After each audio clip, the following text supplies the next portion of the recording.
নমস্কার বন্ধুরা, নবদিগন্ত চ্যানেলের পক্ষ থেকে আপনাদের সকলকে জানাই স্বাগতম। তো বন্ধুরা, এই মুহূর্তে আমি আপনাদের সাথে আজকে আবারও একটি নতুন আপডেট শুরু করতে চলেছি।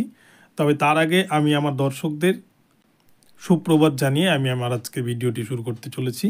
তো আজকে আমি আপনাদের সাথে যে ভিডিওটি শেয়ার করতে চলেছি, সাত সকালেই প্রাথমিকে নিয়োগ দুর্নীতি তদন্ত করতে ইডির হানা, কলকাতায় একাধিক ফ্ল্যাটে চলছে তল্লাশি।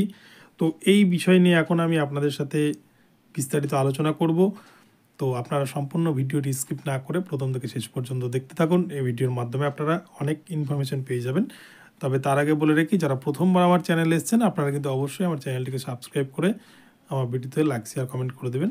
তো চলুন আমরা এবার আজকের এই ভিডিওটি প্রথম থেকে শেষ পর্যন্ত বিস্তারিত জেনে নিই। বন্ধুরা, প্রাথমিকের নিয়োগ দুর্নীতি তদন্ত মানেই কিন্তু 2014 প্রাইমারি টেটের যে পরীক্ষা নেওয়া হয়েছিল আমাদের রাজ্যব্যাপী, সেই টেট পরীক্ষায় যে দুর্নীতি ধরা পড়েছিল এবং বর্তমানেও যে দুর্নীতির রিপোর্ট সিবিআই চার্জশিট আকারে জমা করেছে কলকাতা হাইকোর্টে, তারই কিন্তু প্রতিচ্ছবি এই প্রাইমারি নিয়োগ দুর্নীতি তদন্ত। এবং আজ সকালেই কিন্তু ইডি আধিকারিকেরা কলকাতায় বিভিন্ন আবাসনে এই নিয়োগ দুর্নীতির তদন্তে বেরিয়ে পড়েছেন এই শীতের মধ্যেই। তো আজকেও কিন্তু অনেক কিছুই উদ্ধার হয়ে যেতে পারে।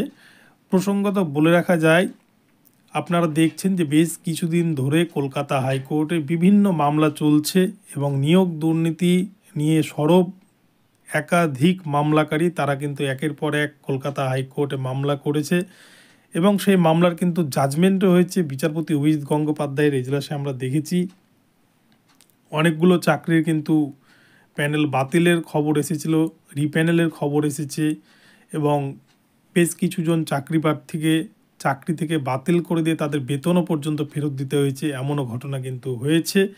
কী হারে দুর্নীতি হয়েছে এটা কিন্তু সত্যি একটা ইতিহাস সৃষ্টি করার মতো।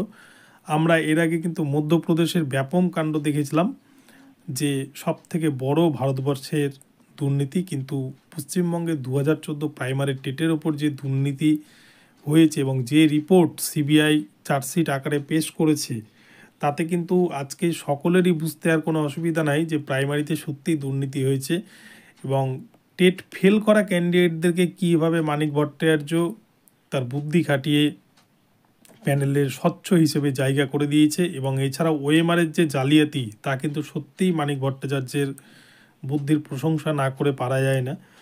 তো যাই হোক, সিবিআই তো তাদের চার্জশিট জমা করেছে, কিন্তু ইডি আধিকারিকরা তাদের নিয়োগ দুর্নীতির তদন্ত কিন্তু এখনও পর্যন্ত চালিয়ে যাচ্ছে। এবং আপনারা জানেন যে এস বাসুরায়ান কোম্পানি প্রাথমিকের নিয়োগ দুর্নীতির সাথে একদম অঙ্গাঅঙ্গিভাবে জড়িত, অর্থাৎ মানিক ভট্টাচার্য এবং এই এস বাসুরাই কোম্পানি এরা কিন্তু মিলেমিশেই এই সম্পূর্ণ নিয়োগ দুর্নীতিটি করেছিল। এবং এস বাসুরাই তাদের হলফনামায় জানিয়েছে তাদেরকে সামনে রেখে মানিক ভট্টাচার্য এই নিয়োগ দুর্নীতির কাজকর্মগুলো করত। তো এস বাসুরাইয়ের কোম্পানির দুজন গুরুত্বপূর্ণ ব্যক্তিকে সিবিআই তাদের নিজস্ব হেফাজতে রেখেছে এবং জিজ্ঞাসাবাদের ফলে কিন্তু ব্যাপক দুর্নীতির রহস্য উদ্ধার করেছে সিবিআই। আজকে সকালেই ইডি আধিকারিকেরা প্রসন্ন রায়ের দুটি আবাসনে আবারও তল্লাশির জন্য গিয়েছেন।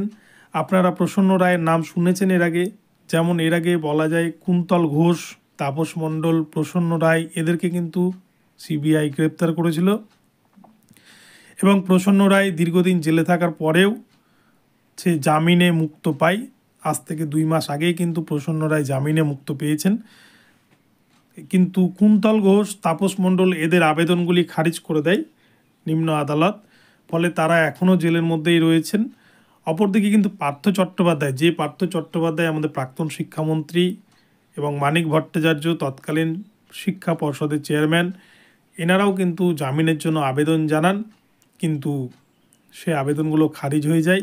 ফলে তাদের জামিনের আবেদনের ভিত্তিতেই বিচারপতি সৌমেন সেন কিন্তু সিবিআইকে নির্দেশ দিয়েছিলেন যে গত 31শে ডিসেম্বর 2023-এর মধ্যে সমস্ত নিয়োগ দুর্নীতির তদন্ত শেষ করতে হবে, না হলে এই ধরনের বিশিষ্ট ব্যক্তিদেরকে দীর্ঘদিন ধরে আটকে রাখা সম্ভব নয় বা আটকে রাখা যায় না। আর সেই নির্দেশ মতোই কিন্তু সিবিআই 2রা জানুয়ারি 2024 তারিখে তাদের সমস্ত যে নিয়োগ দুর্নীতির রিপোর্ট বা নিয়োগ দুর্নীতি যে তদন্ত করেছিল তার রিপোর্ট কিন্তু তারা কলকাতা হাইকোর্টে পেশ করেছে।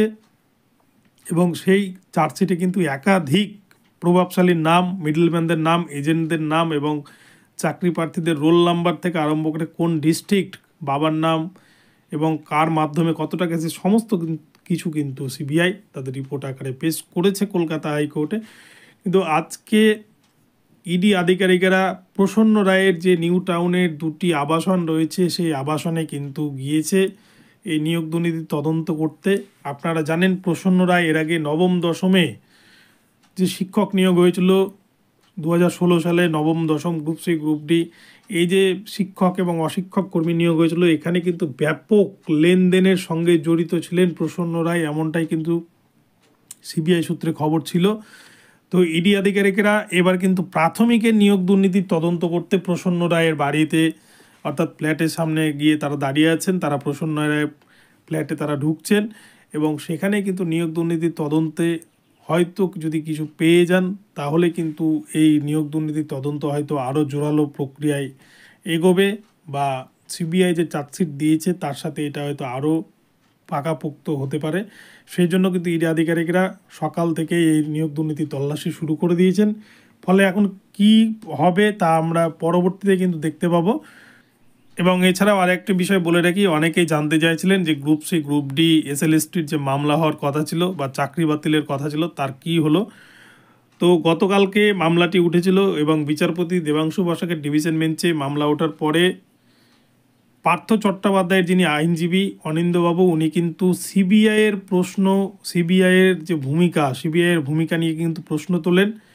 এবং সিবিআই যে হার্ড ডিস্ক কপি উদ্ধার করেছেন সে হার্ড ডিস্ক আদৌ গাজিয়াবাদ থেকে উদ্ধার করা হয়েছে কিনা এই নিয়ে কিন্তু সিবিআইয়ের ভূমিকা নিয়ে একটা বড় প্রশ্ন তুলেন। এবং একই প্রশ্ন তুলেন তৃণমূল সাংসদ এবং 24,000 প্যানেলের যে সমস্ত শিক্ষক রয়েছেন তাদের পক্ষের উকিল কল্যাণ বন্দ্যোপাধ্যায়ও কিন্তু একই প্রশ্ন তোলেন। এবং মঙ্গলবারের দিনই কল্যাণ বন্দ্যোপাধ্যায় প্রশ্ন করেছিলেন যে যে কম্পিউটার থেকে দুর্নীতির সমস্ত তথ্য উদ্ধার করা হয়েছে, তখন বিচারপতি জানিয়েছিলেন যে কম্পিউটার উদ্ধার করেনি, শুধুমাত্র হার্ড ডিস্ক উদ্ধার করেছে সিবিআই এবং সেই হার্ড ডিস্কেই যথেষ্ট প্রমাণ রয়েছে।